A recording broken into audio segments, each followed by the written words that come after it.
What's up, you guys? My name is Hutch, and I make videos and put them on the internet. And I'm here at the Rock Band 4 party at E3 2015, celebrating the launch of the upcoming rhythm game. Super excited to be here.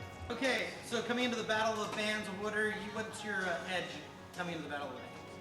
Well, right away, I think it's important to look for whatever gives you an advantage. Yeah. I'm 6'9", approximately. Sorry. I didn't know you were gonna go that high. Now I'm ready, okay. So I first got introduced to Rock Band from an old roommate of mine, and I had never touched any rhythm game before, and he brought it home. I can't remember what console he was on, but we started playing, and then we played just obsessively 3-4 hours every night for probably 2 months, and then every time we threw a party, it was like always a staple of the party to be playing Rock Band. So I think it's important when you go into any competition to... To smile. You don't need it's to important to smile.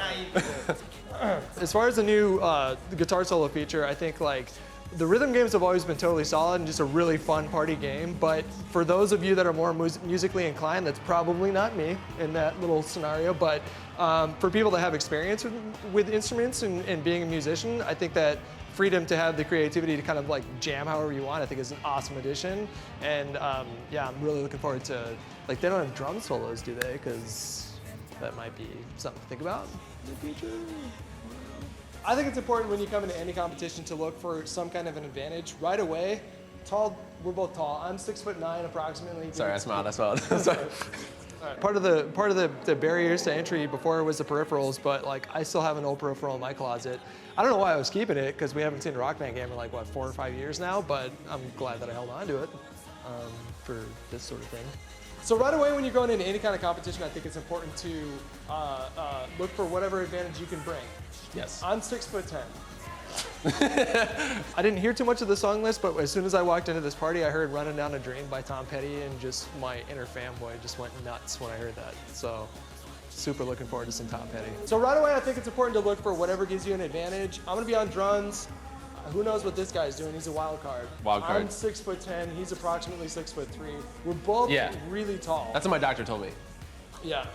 We're all, it's just like more or less. So I mean. But I saw everybody here, dude. They're like really short. Have you seen them? They're super tiny. Tiny, bro. Yeah. I could kick them across the room. I'm thin. We're gonna be rocking on them like this. That's a little.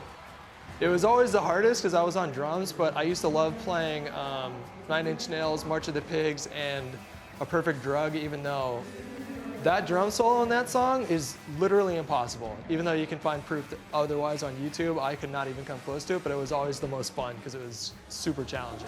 All right, guys, I just want to say thanks once again to Harmonix for having us out for E3 to participate in their Battle of the Bands. And with all the new features coming for this game, I am really super stoked. I really did play this game a lot back in the day. But now you got all these things like freestyle guitar solo, backwards compatibility. There's over 1,500 songs. There's a freestyle vocal feature. There's a dynamic drum fill feature. There's a stage presence feature. And if you pre-order, you get 30 bonus tracks. If you guys want to check that out, there's a link in the description for you to click on. Once again, I thank you for stopping by and checking out this video today. And I hope you guys have a great day. Talk to you later.